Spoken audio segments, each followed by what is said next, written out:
Mathieu Duclos, je fais partie de la team Voirin Team Elite.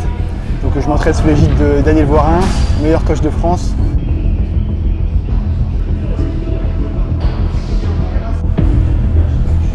Oh non, Jaco, non, pas ici, pas maintenant, les gars. À chaque fois tu nous blesses. Putain.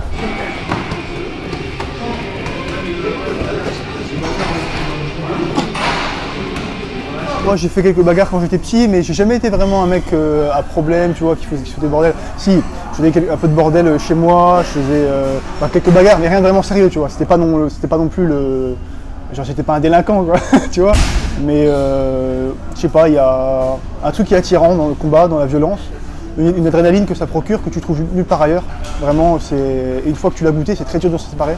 C'est vraiment très dur de partir. À chaque fois que je m'éloigne un peu d'une image, direct mon humeur elle retombe. Je sens que je suis un demi-homme, tu vois. Je sens, c'est con, hein, mais avant je me voyais comme un demi-homme, et plus je fais du MMA, plus je me vois grandir dans tous les sens du terme. Donc je pense que c'était en moi et que ça avait besoin de pousser. Comme beaucoup de gens doivent penser qu'ils sont pas faits pour ça, mais s'ils s'y mettaient et qu'ils étaient disciplinés, ils se rendraient compte qu'on est naturellement fait pour ça. Les humains, surtout les hommes, on est fait pour la confrontation, on est fait pour performer, on est fait pour la compétition. Victoire, défaite, dans la cage c'est toujours cool. Bon, les victoires c'est toujours mieux.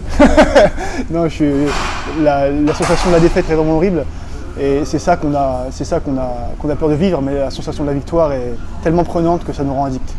Là, ok. Ça, celle-là, elle est pas mal, hein. Ok. Là, on peut envoyer les kicks au foie, d'accord. Trouvez l'angle, vous pouvez frapper en bas. Ok. Allez, c'est parti. La solution. 3 fois chacun, c'est pas grave. On y va. Essayez de faire les combis derrière. Voilà, essayez de faire les combinaisons derrière. Ouais. Tout le monde a le même but, donc ça sert à rien de le dire, mais court terme, juste taper des mecs, juste taper des gars forts. Pas des crevettes, hein, taper des gars forts. C'est important pour toi de taper des gars forts. Bah, en fait, t'as des mecs qui ont un peu construit leur carrière sur des combats de merde. Après, c'est bien, parce que souvent ils arrivent à rebondir et à progresser en même temps. Et au début, t'as peut-être besoin de ça pour te mettre en confiance, mais c'est intéressant aussi d'avoir la vraie opposition. Par exemple, je prends l'exemple de Benoît, il a eu de l'opposition. Il approche de la dizaine de combats, mais tous les mecs qu'il a pris, c'est tous des tueurs, tu sais, quasiment tous. C'est quasiment tous des tueurs, les mecs, même dans ses premiers combats, c'était des gars qui étaient chauds. Là, il y a du crédit. Là, tu sais que la personne, elle est dure, tu sais que le mec il est vraiment sérieux. Tant que la personne n'a pas goûté l'opposition, tu sais pas si la personne est sérieuse. Tu vois. Des mecs avec des gros palmarès, on a plein, des mecs forts, il y en a beaucoup moins.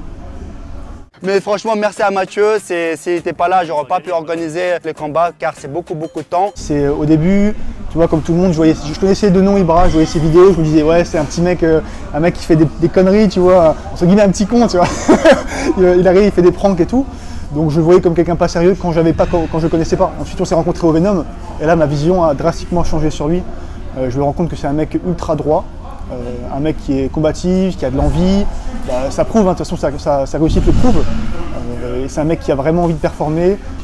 Si jamais toi t'es comme ça, tu peux que t'entendre bien avec la personne. Et du coup, aujourd'hui, c'est une des personnes, en termes de vision des choses, c'est une des personnes avec lesquelles je suis plus proche, tu vois, en termes de vision. Voilà, forcément, quand tu as deux personnes qui se ressemblent beaucoup comme ça, le feeling passe très bien. Aujourd'hui, c'est un ami. On a commencé à tranquillement j'ai commencé à venir tranquillement arbitrer. Au fur et à mesure, j'ai pris de plus en plus de place dans l'organisation. J'ai arbitré, je gérais les combats, je gérais tout, la sélection des combattants, une partie de l'organisation, avec toute la famille YFC, avec Isma, Zambiev, Pierre, enfin tous les gars, il y en a trop pour citer.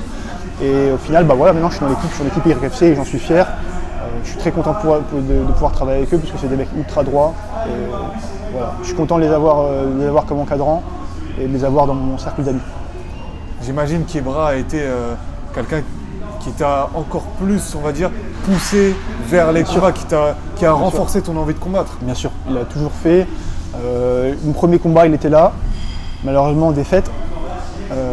Deuxième combat, il n'était pas là. Troisième, il était là. Quatrième, il était là. En vrai, il a été là quasiment tous mes combats.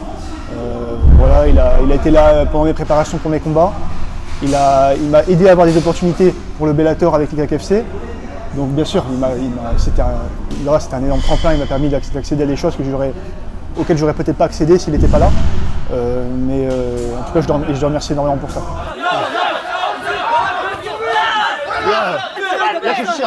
Lâche le t-shirt, lâche le t-shirt. Grâce aux vidéos d'Ibra, les gens te connaissaient sous, on va dire, l'arbitre. Mathieu C'est même pas l'arbitre, c'est l'arbitre. Le mec il m'appelle, c'est l'arbitre d'Ibra TV. C'est un surnom affectif, c'est pas forcément affectif, mais c'est un surnom parce que j'ai commencé par là, c'est ma base. Les gens ils m'ont découvert comme ça, donc ça me dérange pas que ça reste l'arbitre. Après bien sûr je suis combattant, les gens le savent. Si les gens se sont déjà entraînés avec moi, ils savent très bien que ma priorité c'est le combat. Ils savent très bien que je suis solide dans l'entraînement.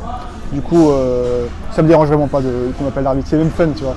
Les gens ont tout de suite fait la transition entre Mathieu l'arbitre et Mathieu Leto du club. Quand il y a eu la vidéo du fight avec RFC, oui, ils se sont rendus compte que je savais me taper aussi. Bon, après le combat n'était pas parfait, tout comme le Bellator c'était pas parfait non plus, mais bon on voit que je suis peut-être meilleur combattant qu'arbitre.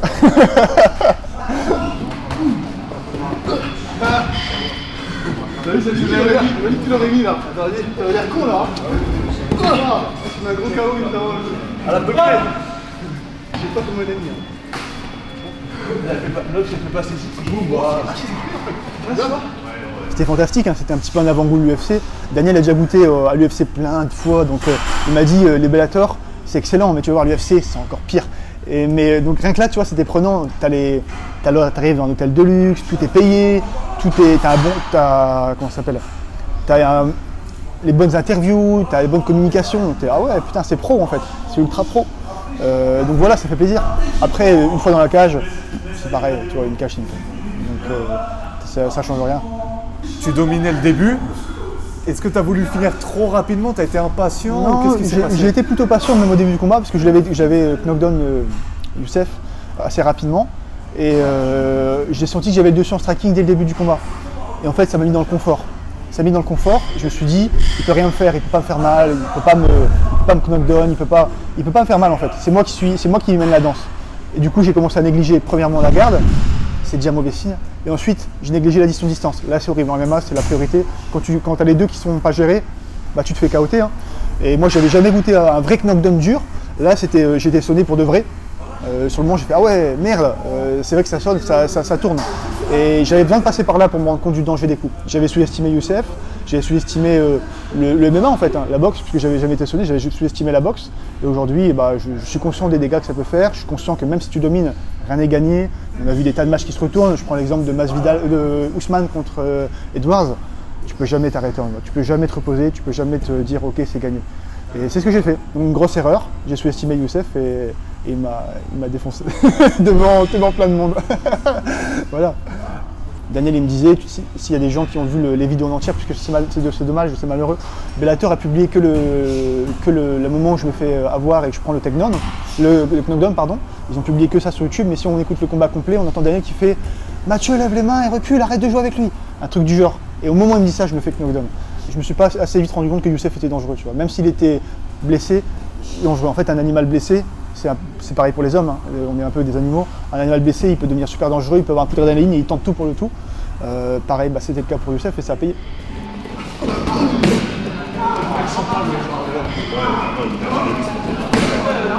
Pour être honnête, là, la défaite, surtout quand tu es combattant,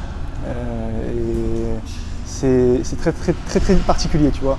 Je pense que c'est partie des plus bas que j'ai vécu.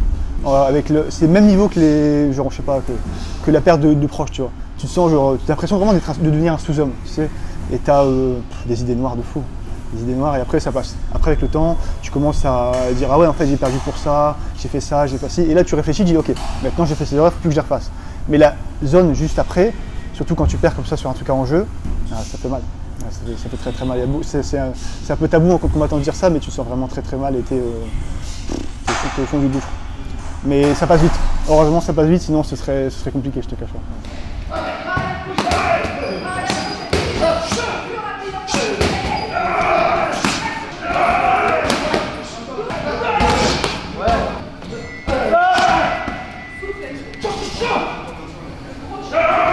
Est-ce que tu peux nous parler de ton prochain combat? Ouais, il aura lieu à l'Hexagone MMA, qui est une organisation française, je le souligne, c'est bien, mais on combattra à l'étranger, encore mieux, ça fait longtemps que je voulais ça, parce que se taper avec des Français, c'est pas terrible. Là, je vais me taper avec un Géorgien en Allemagne, c'est n'importe quoi, tu as tous les pays qui sont mixés, donc ça va, organisation française en Allemagne contre un Géorgien, voilà, ça va être un bon combat, le mec est solide, il a vaincu sur 7 combats, donc 3 combats pro. Il tape dur, il est solide, c'est un bon test. Je pense que c'est mon adversaire le plus dangereux jusque-là. Donc ça va être intéressant de voir comment ça va se passer. Parce que je sais que j'ai progressé énormément. J'ai envie de voir si ça va payer. Et j'en suis certain. Voilà.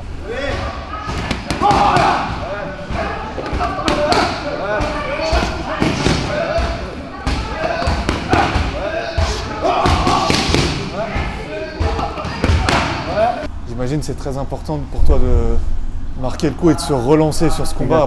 Exactement. Là, j'ai touché vraiment le fond avec le Bellator. Je ne vois pas plonger plus bas. Je ne vois que monter, tu vois. Donc il n'y a que du bon qui est à venir et je suis pressé de pouvoir monter ça.